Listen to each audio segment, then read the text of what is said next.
Hoje pela manhã nós demos início, né?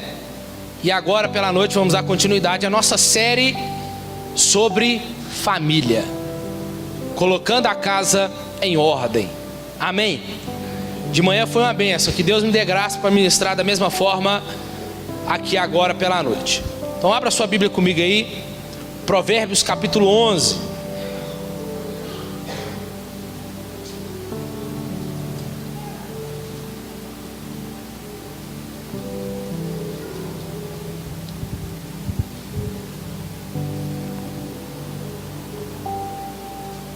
Só que antes de lermos, você deixa ela aberta aí.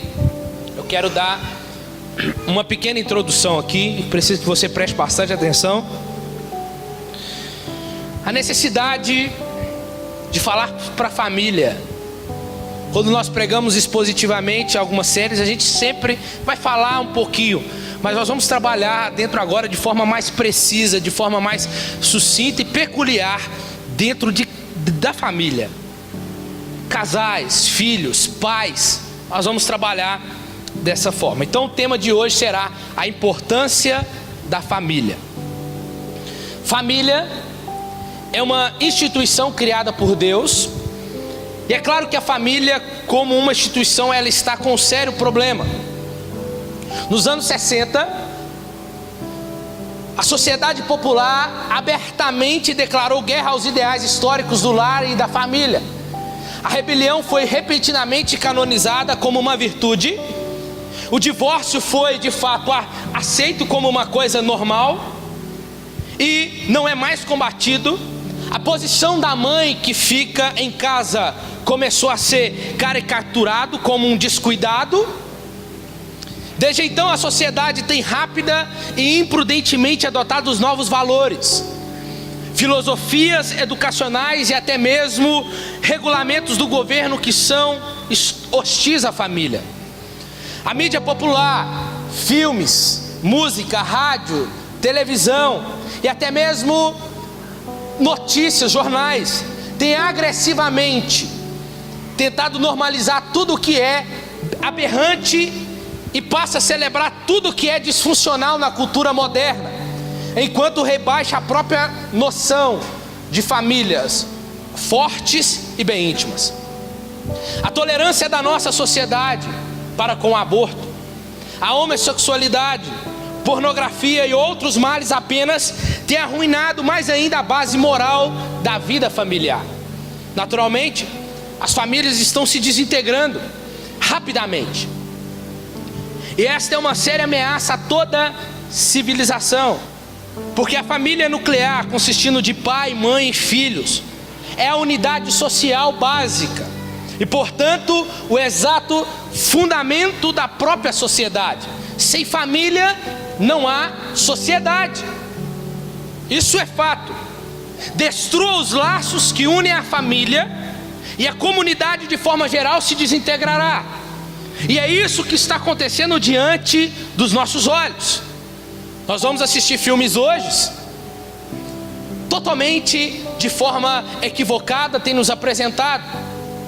Divórcios têm sido banais acontecendo, mostrando para nós que é tranquilo, não tem problema. O adultério normalizado. Porque o casal bonitinho ali, cheio de crises, cheio de problemas, qual que é a primeira porta a se abrir? A porta do divórcio. Vamos separar, aí separa. Aí lá no filme parece que é tudo mil maravilhas, né? Um divórcio acontecendo, tá tudo certo, não tem problema, aconteceu, cada um pro seu lado e vamos embora. E os filhos, nada acontece com os filhos. Parece que os filhos saem ilesos de um divórcio, porque os filhos parecem que ficam bem. E aí quando você vai ver, o que acontece é o quê? A mulher encontra outro cara, e é o príncipe encantado que ela encontra, como eu já disse aqui outrora, né? É o príncipe encantado, e esse cara vai cuidar dela, vai valorizar, vai isso e aquilo outro, enquanto também muitas das vezes o marido, ele vai encontrar, esse homem vai encontrar uma mulher e vai ter um casamento talvez melhor. Mas a gente nunca vai ver no filme ensinando sobre perdão, ensinando sobre reconciliação, mas sempre vai ensinar para nós que a primeira porta a se abrir é o divórcio. É isso que nós temos visto em filmes. casamentos totalmente desmantelados, famílias totalmente desfiguradas. E aí o que nós vemos? Laços de família sendo destruídos. E a gente sabe que do lado de cá, da vida real, não é assim bem as coisas que acontecem. A gente sabe o que é a causa, a gente sabe o que pode causar um divórcio, a gente sabe o que pode acontecer, mas a gente também sabe as consequências que um divórcio pode causar em uma família, nos filhos, no que pode resultar.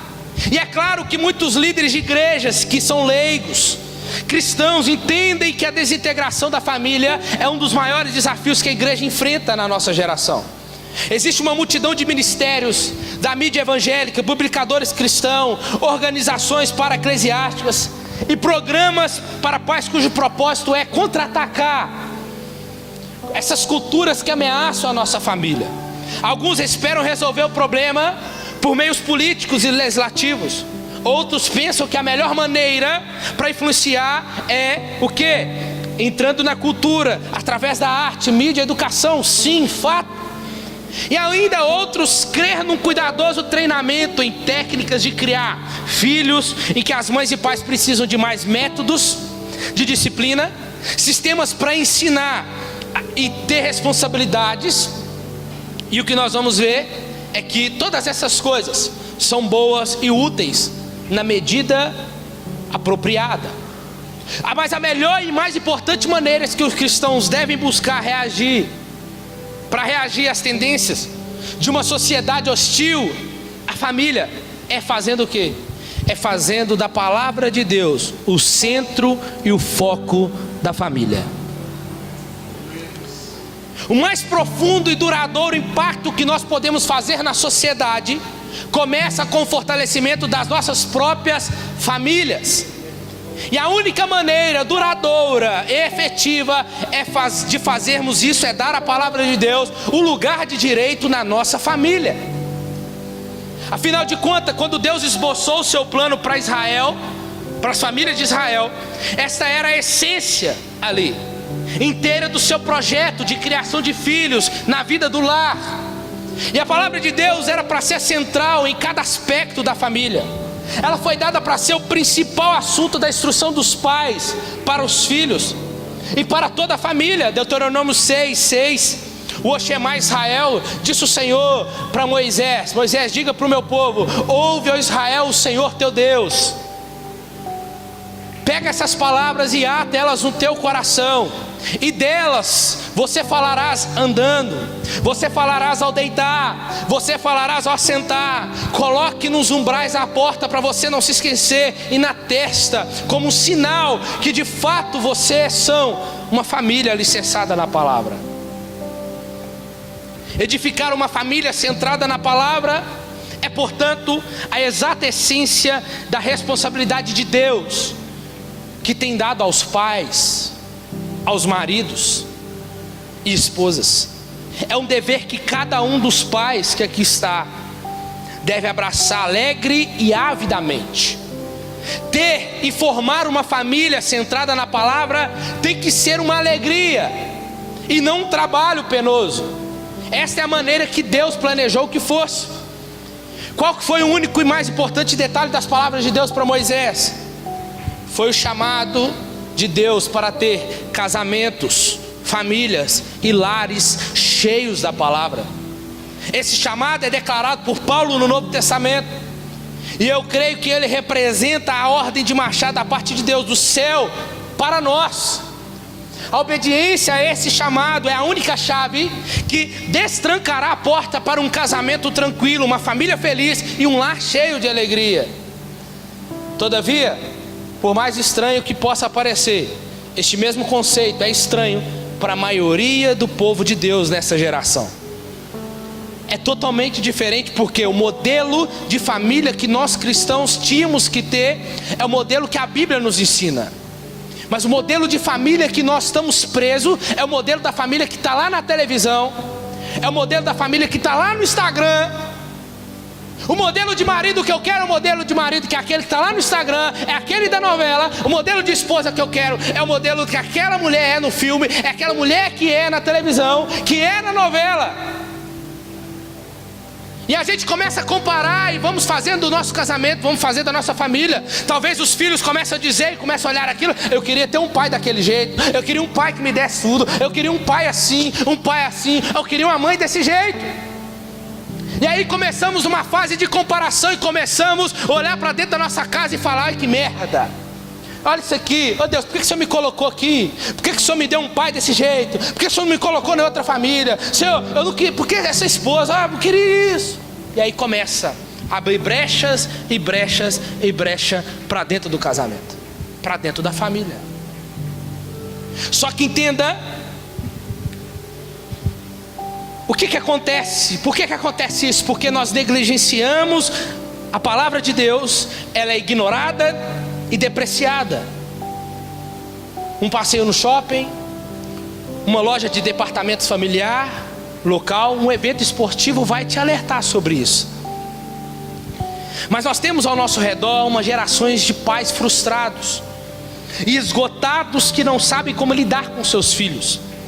Crescendo entre nós essa próxima geração, uma que normalmente é distraída, frequentemente mimada e um tanto indisciplinada.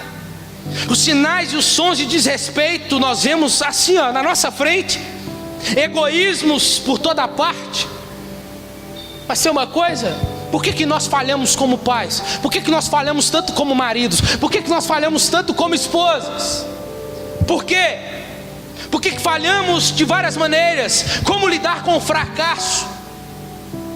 Por que nós falhamos? Porque até chegarmos ao céu, nós temos que entender uma coisa: que nós somos imperfeitos. Amém? Mas escuta, você tem que entender: eu sou um marido imperfeito, eu casei com uma esposa imperfeita, nós temos um casamento imperfeito que tem produzido filhos imperfeitos, e que nós temos muitas das vezes educado imperfeitamente. A família cristã não é um lugar de perfeição. Nós sofremos, pecamos com os pecados dos outros. Mas entenda, mesmo você dizendo eu sou imperfeito, você não pode usar essa imperfeição para dar vazão ao pecado. Você tem que usar dessa imperfeição para dizer: eu posso ser imperfeito, mas a presença de Deus, a graça dele me aperfeiçoa na minha fraqueza. Eu posso ser um marido melhor, eu posso ser sim uma esposa melhor, eu posso ser sim um filho melhor para o meu pai. Senão a gente dá vazão para a nossa imperfeição. E aí, nossos filhos pecam e sofrem com pecados. Somos tentados a resolver conflitos através da sabedoria humana, mas perdemos o benefício que eles trazem se tentarmos resolver sem referência ao Evangelho. Resolver por livre e espontânea vontade, resolver na força do nosso próprio braço. Os conflitos da família são inevitáveis, isso é fato. Só que oferecem excelentes oportunidades para sermos uns para com os outros benignos, compassivos, perdoando uns aos outros, como também Deus em Cristo vos perdoou. Você quer ser um crente de verdade, irmão? Você consegue começar pela sua casa, sendo benigno, sendo compassivo, perdoando, como também Cristo fez. Contudo, temos que lembrar que nós somos imperfeitos, mas temos um Deus perfeito no céu. Aquele que tem dado a sua palavra infalível como um guia para iluminar o caminho, de maneira que possamos seguir os seus planos. E este plano é ter um estilo de vida cheio da palavra. E é isto que nós temos encontrado e podemos encontrar na palavra de Deus. Então nessa série que nós vamos ter, seremos instruídos e também desafiados pelas escrituras acerca da família. E pela graça de Deus, você vai ser atraído a desejar uma vida cheia da palavra. Tem alguém aqui? A ter uma família cheia da palavra, a ter um lar cheio da palavra, amém? Assim ser cheio da palavra como um homem, uma mulher, um casamento cheio da palavra como marido ou esposa, terão filhos, uma família cheia da palavra como um pai e uma mãe, uma vida de oração cheia da palavra, como um coração unido, coração e mente. E a minha profunda oração é que você escolherá, você pode sair daqui hoje escolhendo renovar, recomeçar, ou começar pela primeira vez, deixando a palavra de Deus encher totalmente a sua vida. Famílias abençoadas não existem pelo nosso próprio poder. Em vez disso, elas têm um significado histórico que vem de Deus. A família não surgiu por nossa própria decisão, não, mas foi pela decisão de Deus. Na família reside o desejo de Deus. Irmãos, se nós vivemos em família, se nós amamos a nossa família, amamos estar em família, entenda, você tem sido de fato, você tem feito a vontade de Deus. A maioria das pessoas que conhecemos querem ter uma família abençoada. Você quer ter uma família abençoada? Elas querem um casamento perfeito, elas querem que seus filhos amem o Senhor e uns aos outros, elas querem que todos na família tenham sucesso na vida. À medida que elas identificam os seus dons e vocações particulares e crescem todo o seu potencial em Deus, a boa notícia é que o Senhor também quer isso para todos nós. Amém? E alguns pontos importantes a observar aqui. A família nasceu no coração de Deus. Gênesis 2:18. Não foi Adão quem primeiro pensou em uma esposa e nos filhos. Foi Deus que tomou a iniciativa. Deus observou a solidão de Adão. Deus entendeu a solidão de Adão e ele solucionou a solidão de Adão. O casamento se originou no interior de Deus, por isso é fundamental. Quando o lar se destrói, o coração de Deus é ferido. Essa é a razão básica porque Satanás ataca a família, porque ele odeia os planos de Deus. Família é um projeto de Deus. Amém? Eu quero deixar bem claro aqui: família, homem, mulher. Amém? Outra coisa, Deus criou a família como a solução de um problema. O problema de Adão era a solidão. A família atual, em vez de ser solução, tem se tornado geradora de múltiplos problemas. Os problemas mais comuns das famílias são infidelidade conjugal, a falta de amor, ciúmes entre cônjuges e filhos, violência física ou verbal, as drogas e desobediência dos filhos. Em vez de as famílias, Deus criou a família para ser a solução de um problema. Em vez de nós sermos a solução de um problema, até mesmo para a nossa sociedade, estamos sendo o quê? Geradora de múltiplos problemas. E eu falo de crente, famílias cristãs, que em vez de ser usado, como Deus disse a Abraão, que por meio dela abençoaria todas as famílias da terra, nós tem sido ao contrário. As famílias cristãs, em vez de ser abençoadoras, têm sido geradoras de múltiplos problemas. O maior número de divórcios acontece nos cristãos. Por que isso está acontecendo? Porque esqueceu da essência, esqueceu do propósito inicial. Outra coisa que a gente aprende é que Deus quer ser o centro da família. A família que tem Deus é feliz. A família vitoriosa é que se deleita em seus mandamentos. E a promessa de Deus lá em Salmo 112 é uma descendência poderosa, bendita e próspera. Vale a pena orar por nossa família, para que esta família conheça o Deus vivente. Deus quer ser o centro da sua família, meu irmão. Por que não permitir que Ele comece com você? Mas pastor, ele tem que começar com meu marido, porque ele é só Deus. Não, ele tem que começar com você. Ele vai começar em você para fazer através de você. Amém? Porque a gente tem mania de sempre olhar no outro. Não. Deus pode começar com você, como esposo, como pai, como filho. Às vezes só vemos o problema no outro, mas você pode ser o canal de Deus para abençoar a família, outras famílias. A sua família, entenda, a promessa de Abraão estendeu a nós, irmãos. Abraão, em ti serão benditas todas as famílias da terra. É Deus abençoando Abraão e abençoando através de Abraão. Assim mesmo está sobre a minha vida e sobre a sua família. A sua família não tem que ser só uma bênção, mas ela tem que ser aquela geradora de bênçãos também. Referência. Você está aqui?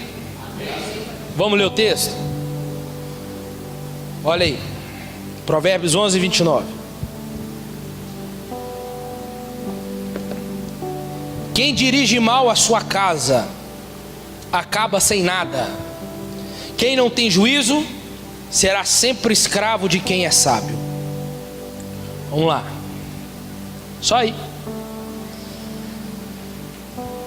Receber o vento por herança é herdar do nada. Aqueles que causam problemas à sua família herdarão somente o vento. É isso que ele está dizendo aqui. Não terão respeito e nem a gratidão dos seus entes queridos. Obrigado. Estes estarão condenados a viver na solidão e na miséria. Nada é mais perigoso para o futuro do que destruir a própria família. Aqueles que transtornam a sua própria casa não encontrarão abrigo nem no dia da tempestade. Aqueles que infernizam a família não encontrarão amparo no dia da calamidade. O que ele está querendo dizer aqui? Que a família é este lugar de abrigo. A família é este lugar de refúgio. Irmão, você tem que entender que o seu lar, a sua família, a sua casa tem que ser esse lugar onde você tem que repousar, tem vontade de voltar, tem vontade de descansar. Não é o trabalho que tem que ser seu lar, não é a escola, não são os amigos lá fora que tem que ser seu lar. É a sua casa, é a sua família que tem que ser o lugar onde você se sente bem. É o lugar onde você se sente abrigado, fortalecido. É o seu lugar de refúgio. É onde você está dando quase a hora, você não veja a hora de ir para casa. Os filhos que estão aqui, a mesma coisa. Este lugar tem que ser o seu lugar, aonde você vai encontrar abrigo no dia da tempestade, amparo no dia da calamidade. Se não, irmãos, nós teremos que alimentar de pó, receber o vento como herança. O insensato que não investe na família, antes luta para destruí-la com as próprias mãos, e acabará servo do sábio do coração. Suas bravatas se desfarão como água, e a sua tola arrogância baixará a sua crista.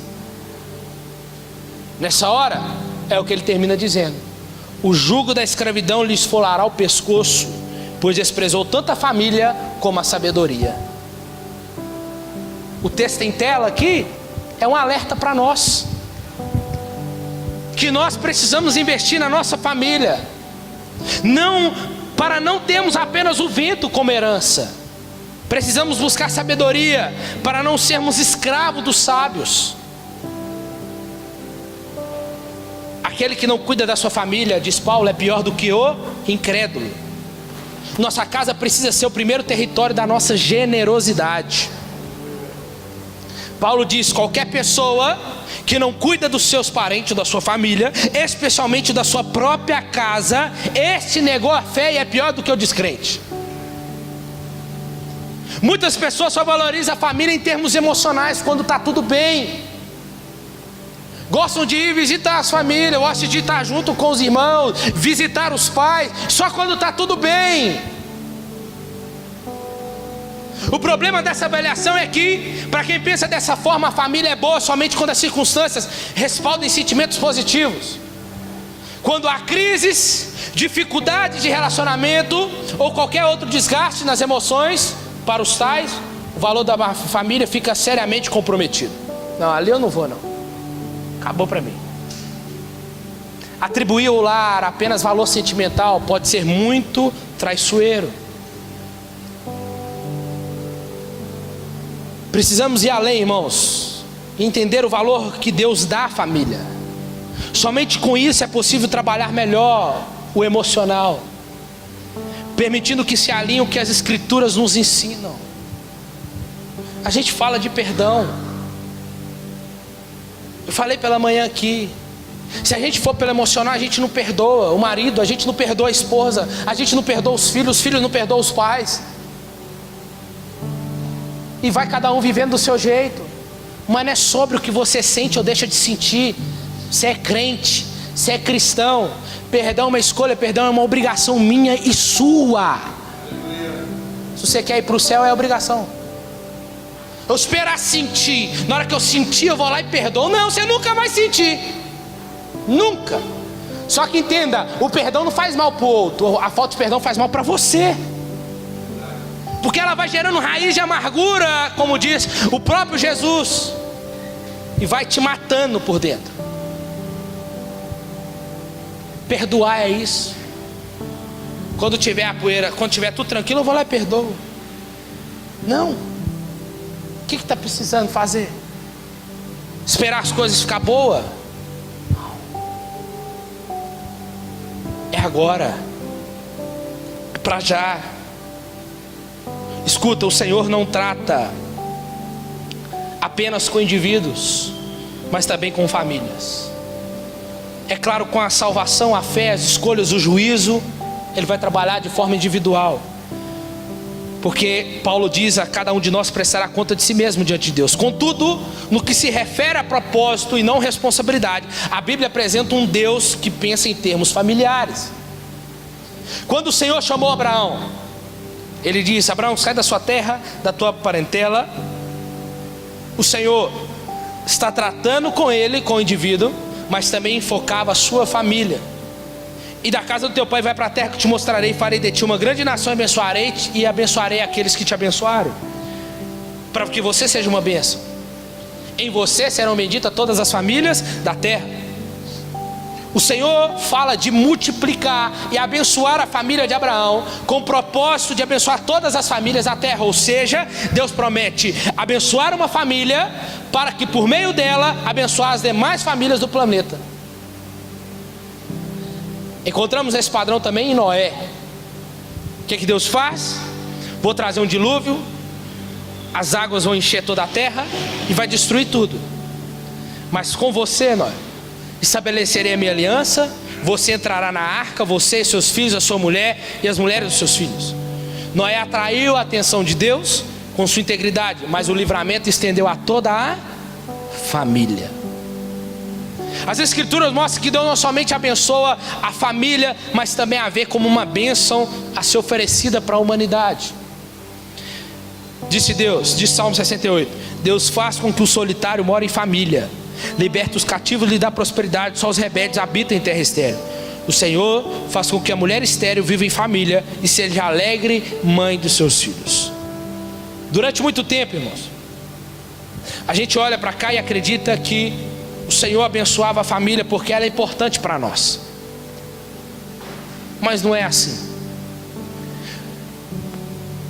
Deus não abençoa apenas por ser importante para a humanidade. É muito mais.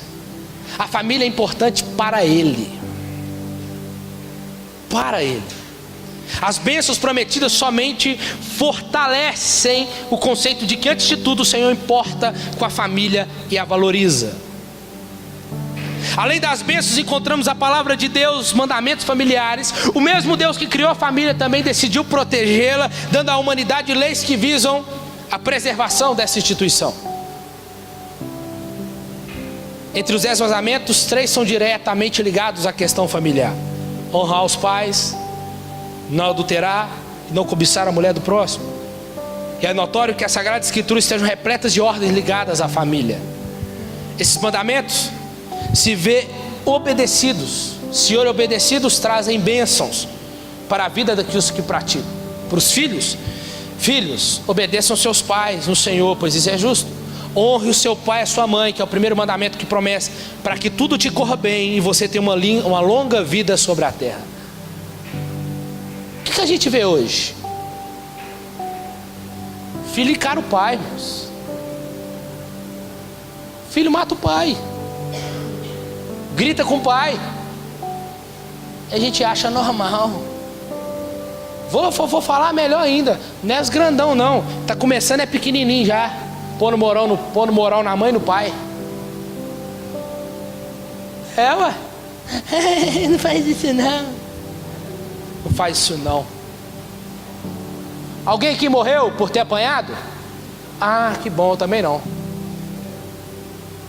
Ninguém morreu aqui ter sido corrigido.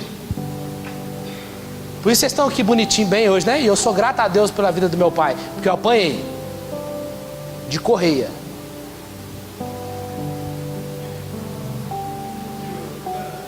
Aí, tá vendo? Então o que acontece? Só que hoje, o dia que meu irmão tentou encarar meu pai deu um soco e vai parar na parede. Meu pai, você tá achando que você é o quê? Sou seu pai, rapaz. Entenda uma coisa, meu irmão, as coisas estão tudo mudadas, estão tudo trocadas. A gente vê um tanto de menino novo morrendo aí por causa de quê? Porque não honrou o pai, porque não honrou a mãe, porque não aprendeu a obedecer o pai e a mãe, a respeitar o pai e a mãe. Sai de casa, acha que já é pronto, dono do nariz também, né? Aí volta, quer achar que é... A escala de valores hoje de muitos cristãos está invertida. Alguns vivem de modo desordenado, porque desconhecem o que as escrituras ensinam a respeito de determinado assunto. Outros fazem porque, mesmo tendo as prioridades devidamente ordenadas mentalmente, não conseguem mantê-las na prática. E eu quero dar um recado aqui para os maridos também, para as esposas que estão aqui. Deixa eu falar para vocês uma coisa. Eu falei pela manhã, mas eu nem lembro qual hora que eu entrei ali para falar. Deixa eu falar para você uma coisa. É porque vai ter as partes dos capítulos da série, né? Para a gente falar de forma mais precisa. Mas deixa eu falar para você uma coisa. Você, marido que está aqui, o seu filho não é mais importante na sua casa. É a sua esposa. Esposa que está aqui, não é seus filhos que são mais importantes para você na sua casa. É seu marido. Amém? Mas que é isso? Não. Sabe por causa de quê? Porque amanhã eles vão casar. Você está aqui, ó. Você casou um dia, onde sua mãe e seu pai tá? Tá lá. Vocês vão casar e vão embora. Quem que vai ficar? Só vocês dois. E talvez não tem diálogo, porque nunca parou para conversar. Num dia eu lembro do Cláudio Duarte contando isso aqui. Ele contou, falando assim, que um dia o menino foi gritar com a mãe dele. Na hora ele apareceu, não grita com a minha mulher não. Você tá achando que você é quem? É isso.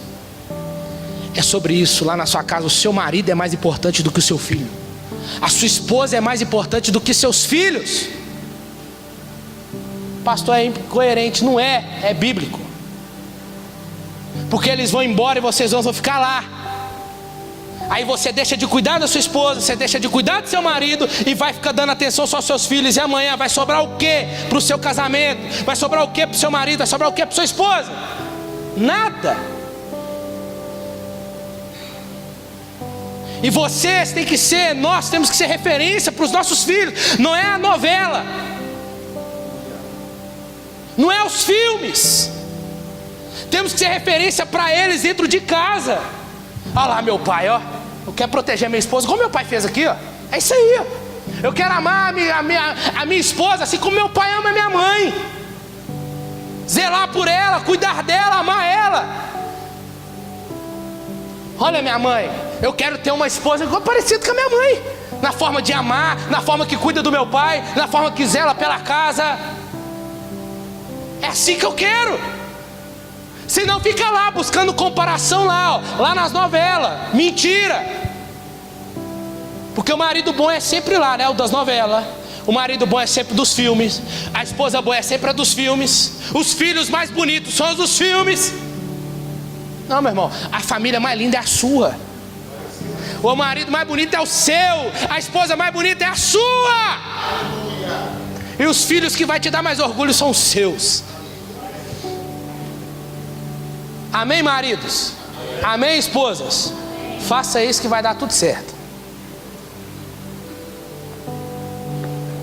O que você fez aí? Olha lá isso, dá mole aqui. Irmãos, nós temos que fazer isso. Porque senão seus pais estão lá, ó, sozinhos os dois já. É ou não é? Laninha e Natália viaja lá, ó. Vai lá pra casa dos pais, né? Olha lá, tá lá um cuidando do outro. E os filhos? Tudo pro lado de cá. E aí? Vai ficar como o negócio em casa? Não sabe conversar? Não sabe nem como quer dar carinho no outro, dar atenção pro outro, porque tudo era para eles, os filhos. Não. Vamos valorizar. Valorize o seu casamento. Pastor, mas é difícil. Não, caça um lugar para deixar os meninos e vamos embora, passear, passar um tempo junto, assistir um filme junto. É ou não é? Nós vamos falar isso aqui mais para frente. Mas a família cristã tem que ser exemplo, tem que ser uma referência, vivendo nas condições comuns da vida, a partir da graça extraordinária do Evangelho. E isso não é apenas para as famílias como pai e mãe, porque há dezenas de pais e mães solteiros que estão honrando a Deus em seus lares, e muitos avós que estão bravamente criando seus netos. Glória a Deus pela vida deles. Meu pai já falou que não corrige Cecília não. Eu falei, não, tem um tanto de vô, eu vou ser o vô ruim? Aqui, ó. Já corrigiu vocês. Vocês resolvem aí. Mas infelizmente tem uns avós que vai fazer esse papel, que vai ser pai também na vida dos netos.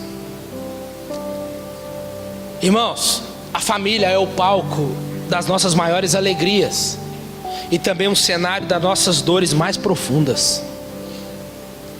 É na família que celebramos a vida, é na família que choramos a dor do luto, é na família que curtimos os sonhos mais bonitos da vida, é na família também que vemos tantos sonhos transformados em pesadelos. E o curioso é que Jesus, na sua sábia compreensão, escolhe a família para dar início ao seu ministério de milagres e maravilhas. Quem lembra das bodas de Caná, em João capítulo 2, quando Jesus transforma a água em vinho? O que nós vemos? A primeira coisa lá, Jesus foi convidado. Sim ou não? Quando a gente vai ver The Chosen, essa cena fica mais bonita ainda na série. Eles todos felizes chegando na festa de casamento, porque eles foram convidados. Foi Jesus e seus discípulos convidados para aquela festa. Então a primeira coisa que a gente aprende aqui no âmbito de família é que temos a necessidade de convidar Jesus para a nossa casa. Podemos ter a casa farta, podemos ter uma casa luxuosa, ter o carro do ano, mas se não tiver a presença de Jesus, faltou o principal. E você vai entender por que Jesus está naquela festa. Jesus não pode ser como hóspede na nossa casa.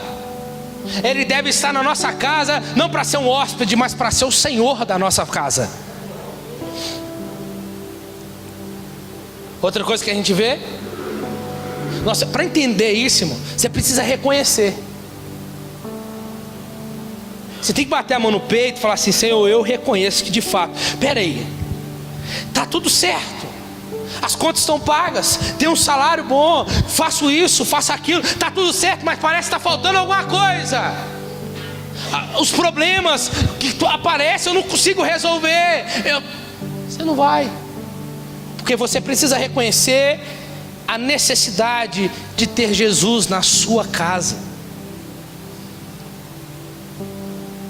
Não é um hóspede que ele foi lá hoje, resolveu o problema e fez tchau. Não. Outra coisa que a gente aprende aqui no texto é que o que aconteceu lá?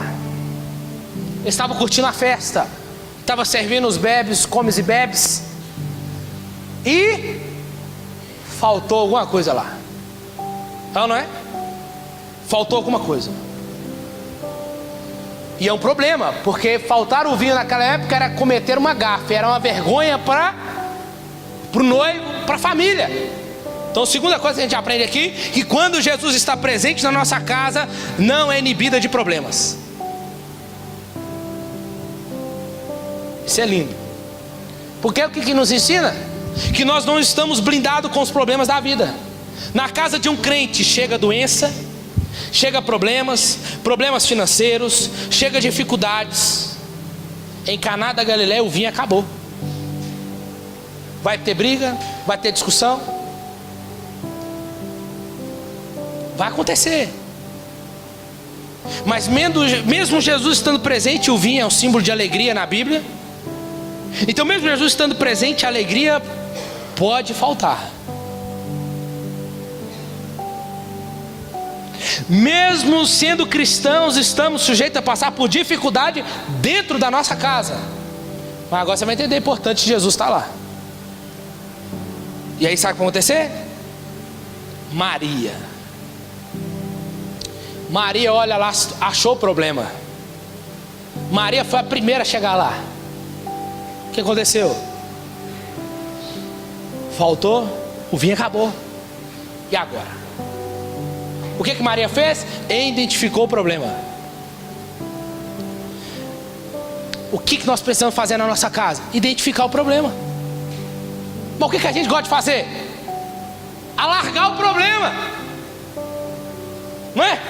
Contar para quem não era para ter contado. Contar principalmente para quem tem inveja de sua família, de sua casa, doida para ver ela se ruir. A gente quer tentar se resolver de todos os jeitos, de todas as formas. Mas entenda, é procurar onde está a causa. Nós temos que procurar, ao encontrar e fazer um diagnóstico e preventivamente tratar aquilo. Por que a gente está brigando tanto? Por quê? Qual dos filhos? Os filhos isso estão. Vamos melhorar isso aqui? Vamos. Por que nós estamos brigando? Coisas bobas. Então por que a gente está brigando? Vamos parar de brigar. Vamos resolver? Encontrou o problema. Pastor, vem cá dar um jeito. Essas horas que aparece, né? Ainda bem que agora tem mais obreiro que a gente manda aí resolver. Vai lá, resolve lá.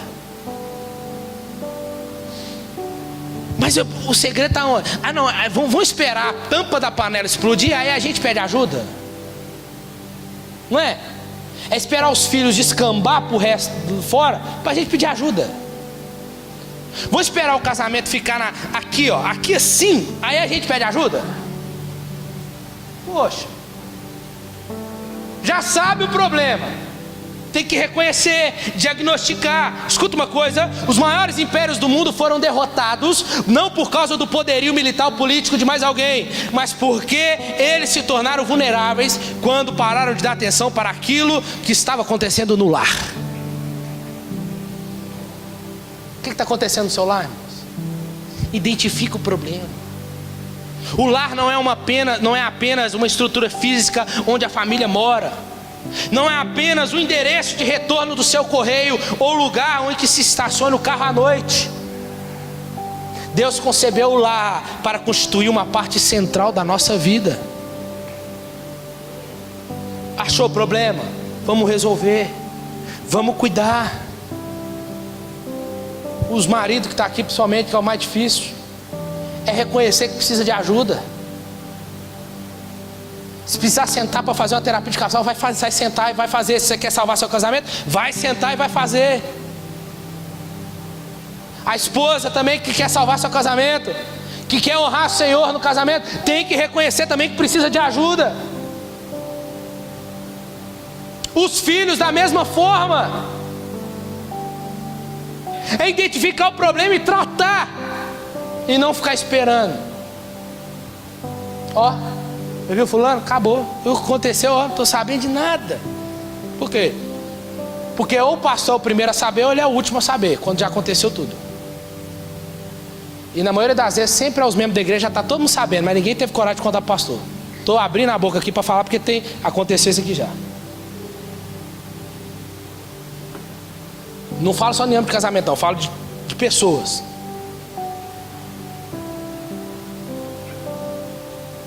Outra coisa que a gente aprende aqui, que Maria não saiu trazendo escândalo. O vinho acabou, meu Deus, é agora. Não. Maria não saiu gritando para todo mundo, falando, né? Não chegou nem a contar nem para o noivo, não trouxe essa preocupação nem para ele. Maria foi na pessoa, ela levou a pessoa certa. Ela encontrou o problema? Encontrei. Uma vez identificado o problema, em vez de levarmos, queremos resolver, o que a gente vai fazer? Não, vamos largar o problema. Maria podia ter feito isso, sim ou não? Vou contar para o noivo, ele tem que resolver, a responsabilidade é dele. Mas não. Escuta, há uma necessidade de levar aquilo que está nos afligindo a Jesus. Levar a Jesus. Não é para contar para quem você não é para contar. Tem coisas que não é para você contar para quem não vai te ajudar a resolver. Para que você conta? Vai te ajudar a resolver? Não, então não conta.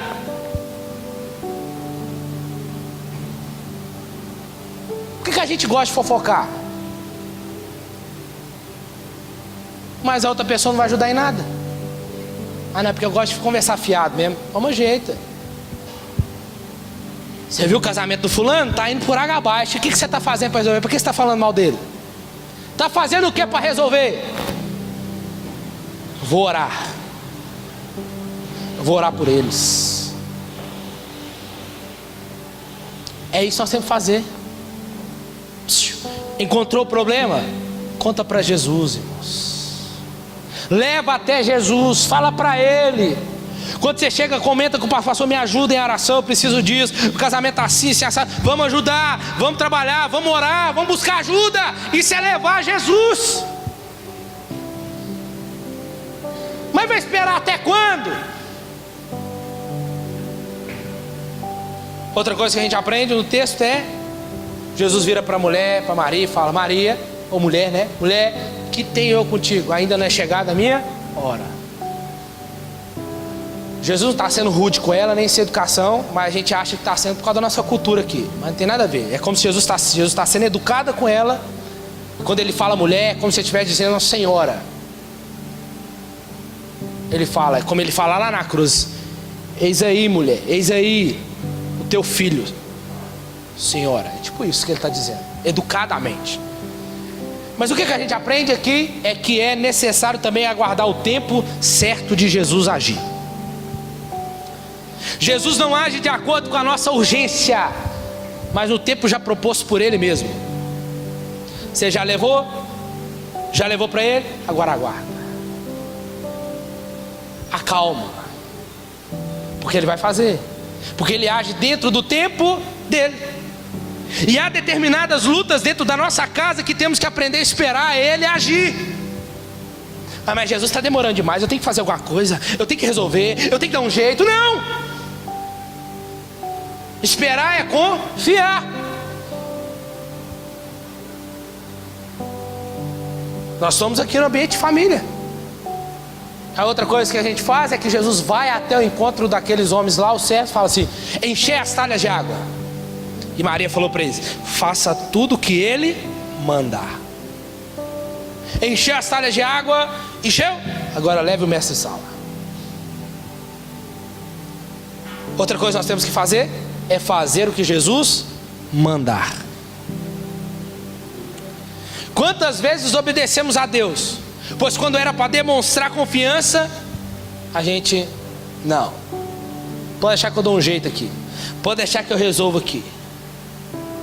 A gente é assim.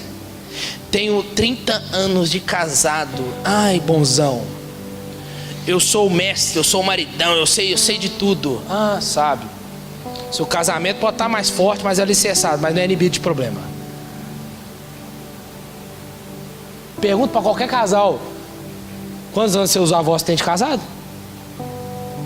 63. Eu falei para Dona Olivia: Dona Olivia, o senhor Pedro é difícil de pastor. Ô, diga isso, Pedro é difícil demais. Tá vendo? Faz raiva nela até hoje. Ninguém é tão bom que não possa aprender. Ninguém é tão bom que acha que não erre. Temos que fazer o que Jesus mandar. Não, eu já sei. Não, você não sabe. Senão não estaria do jeito que está. Faça o que Jesus manda. Porque algo vai acontecer. E a gente precisa obedecer e não fazer o que a gente acha, o que pensa ou o que achamos que é certo. Os filhos que estão aqui, vou fazer assim porque o meu amigo fez assim lá na casa dele. Não. Seu padrão não é seu amigo. Seu padrão não é sua amiga. Não é a família dele. Seu padrão é Cristo. A sua família não é a família dele. O seu padrão a buscar, as que rege a sua vida é a palavra. Então faz o que Jesus manda e para de fazer o que os outros mandam. Aí o que aconteceu? Eu estou levando até Jesus, mas não estou vendo nada acontecer. Eu olho para as talhas, só vejo água. Mas quando eu chego lá no mestre-sala, e eu imagino o mestre-sala lá, né? Ele pega talvez um copo, uma concha, e na hora que ele pega, ainda é água, mas na hora que ele levanta, é vinho. Outra coisa que a gente aprende aqui, ainda que você não entenda esse percurso, não está vendo nada acontecer, você precisa confiar. Já me levou? Confia. Você e eu não podemos deixar de crer que Deus pode fazer milagre na nossa casa, transformar o choro em alegria, tristeza e dor em felicidade, briga e contenda em harmonia, guerra em paz, discussão e reconciliação, falta de sentido de vida em vida abundante, falta de perdão em um liberar de perdão. Não podemos duvidar que Cristo pode fazer isso. Cristo, o que Ele fez, Ele pode fazer de novo, irmãos. Ele faz milagre. Você crê que Ele é o mesmo ontem, hoje e ainda continua, vai ser eternamente? Você crê? Se Ele transformou a água em vinho lá atrás, irmão, Ele pode transformar assim seu casamento, Ele pode transformar assim os seus filhos, Ele pode transformar assim a sua casa em palco da glória dEle. Aonde Jesus entra na nossa casa, Ele faz esse milagre, Ele está lá à toa. A maior necessidade da nossa família é a presença de Jesus. Para a gente terminar, e quando o mestre Sala pega, ele toma aquele vinho, fala: uai, tem alguma coisa estranha. O melhor vinho não era para ter servido primeiro? Por que você deixou o melhor vinho para depois? Tá igual algumas festinhas que a gente vai hoje já, né? Não é? Como eu falei de manhã, salgadinho mais ou menos, vamos primeiro, né? Vou deixar no final da festa os melhores. A picanha não deixa por último. Já está todo mundo cheio, carneiro. O que eu aprendo com isso aqui? Que o melhor sempre vem depois, irmãos. Do momento que você diagnosticou o problema, até a hora que você levou até Jesus, você está vendo assim: o que vai acontecer? Vai acabar minha família. Calma. O melhor sempre chega depois. O importante é que chega e é melhor. Casamento transformou hoje em algo descartável. Só que entenda, hoje se casa como? Fica 8 anos de namoro. Vamos casar? Vamos. Casa. O que aconteceu? 2 meses, 3 meses, acabou. Acabou. Como assim? Casou, não deu certo? Separa. Hoje a gente não tem casamento sólido, mas não. Os casamentos que tem sólido, os nossos pais, os amigos estão vindo aí 10, 15 anos, 20 anos, tá aí.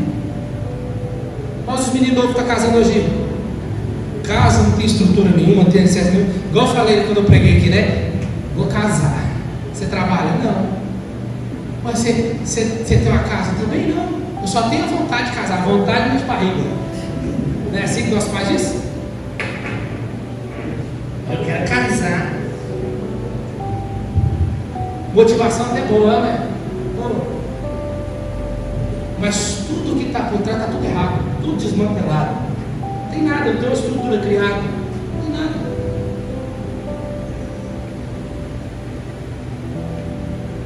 Aí se transforma o quê?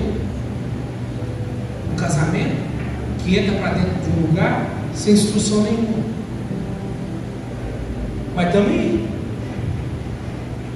casamento transformou água descartável. E eu falo isso dentro da própria aqui, do cristianismo. O maior número de divórcios é no meio cristão. Quando Jesus realiza um milagre na nossa vida, irmãos, o melhor vem sempre depois disso. Não desista do seu casamento. Não desista da sua família, independente da crise que está. Não desista dos seus filhos. Filhos, não desistem dos seus pais. Creia que o melhor vem depois. Se você levou até Jesus, confia. Mesmo não entendendo nada, confia. Um casamento em crise não precisa fechar as portas e pensar em divórcio. É a primeira coisa que vai brigar, discutir. Você sai de casa. Eu vou falar aqui, o maridão fala disso, você tem que aprender a virar homem. Vou sair de casa. Não é assim que resolve o problema. É assim que resolve a situação. Não é assim não. Você não é mais menino mais não. Você não é criança mais não.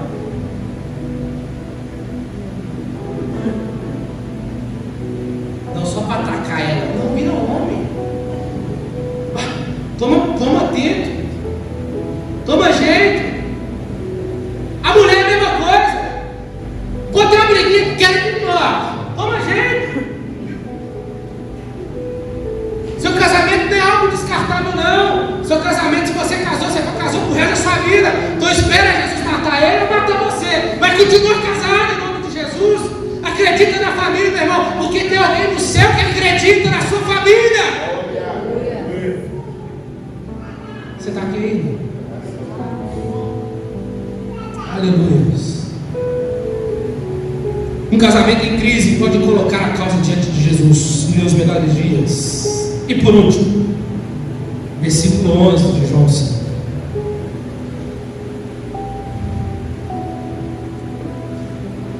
Diz assim: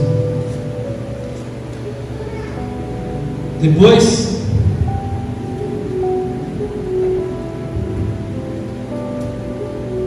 diz assim,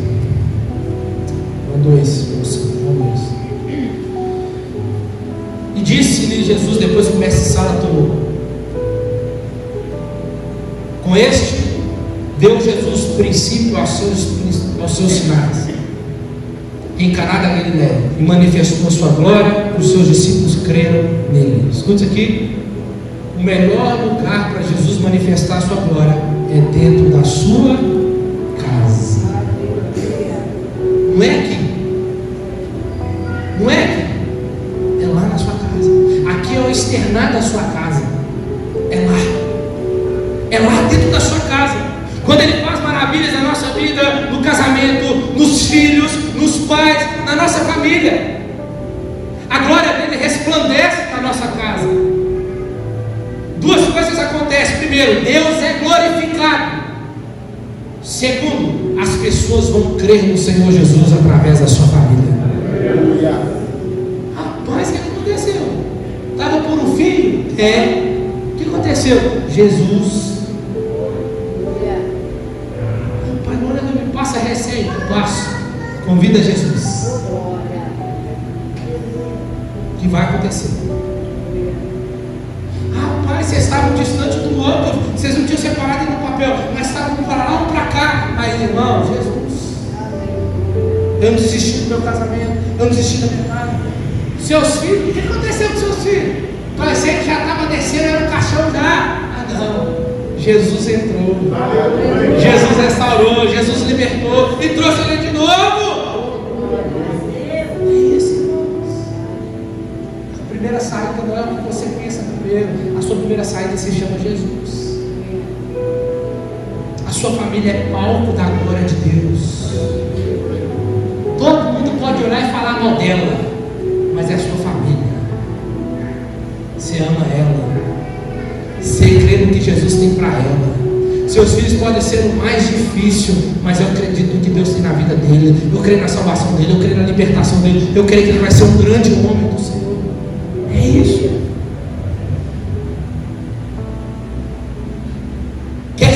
mansão, uma habitação de qualquer espécie, torna-se um lar quando as pessoas passam o tempo juntas ali. O lar é para ser um lugar protetor, no qual os membros da família edificam relacionamentos saudáveis uns para com os outros, aprendendo, rindo, crescendo juntos e construindo um senso de identidade e comunidade no qual uma sociedade é formada. Os melhores filhos têm que ser os nossos, os melhores advogados, os melhores profissionais têm que ser os nossos filhos. Você crê nisso? Estou falando de soberba não, porque tem que ser, nós temos que ser referência para essa sociedade e fora. Os lares, os nossos maridos, os nossos esposos têm que ser os melhores, as melhores famílias. Temos que ser exemplo, referência para eles olharem para aqui para dentro e não nós olhar daqui para fora. É eles olharem. Tem algo diferente nisso. Lá é onde o coração é formado, lá é onde o coração está. No lar, nosso coração pode ser ferido ou endurecido por causa do que experimentamos ali, ou pode ser fortalecido, tornando-se seguro, sensível por causa do que acontece ali. É tempo de valorizarmos o nosso lar. Quando separamos tempo para a nossa família, a presença de Deus nos encontra ali. Eu diga, como podemos fazer de nossa casa um verdadeiro lar? Faça de Deus o seu alicerce, a sua fundação. Faça de Deus um construtor. Se o Senhor não edificar a casa, em vão vigia o sentinela. Faça de Deus o sentinela. Faça de Deus a força edificadora. E faça de Deus o seu refúgio. Se quisermos proteger o nosso lar, nosso casamento, a nossa família, desfrutar do potencial escondido que estamos perdendo e restaurar um princípio ali fundamental que o próprio Senhor já estabeleceu há milhares de anos. Os cristãos amam a ideia de famílias, onde as pessoas amam e honram a Deus e vivam juntos, crescendo em graça. As famílias cristãs, mas as famílias cristãs que amam a Deus ao próximo, não existem como uma abstração, longe disso. Elas não são um ideal no mundo de ideais. As famílias cristãs comuns existem apenas quando pessoas reais, de carne e osso, entregam as suas vidas como sacrifícios vivos. Essas famílias são argumentos poderosos a favor da verdade e da beleza da fé de Deus. Deus é a favor da família. Seja também a favor da sua. Marido, a sua esposa não é sua inimiga. Esposas, o seu marido não é seu inimigo. Acaba com esse ambiente de guerra.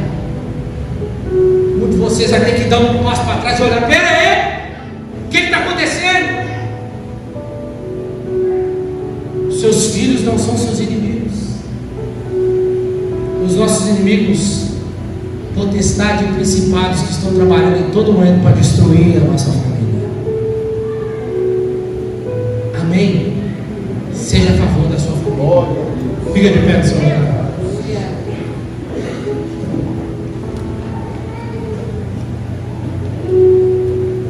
Se você estiver com a sua família, você pode abraçar. Se tiver, pode juntar com o irmão aí, com a irmã. Pai, em nome de Jesus, ore por sua família nesse momento aí. Libera a palavra de bênçãos para sua casa, para sua família, para o seu casamento, para os seus filhos, para os seus pais. Pai, em nome de Jesus, estamos aqui nessa noite. Obrigado pela tua palavra, obrigado, Pai, pela fidelidade, Pai, que é na tua palavra, onde nós podemos buscar de tudo para a nossa vida, conselhos. Deus, estamos aqui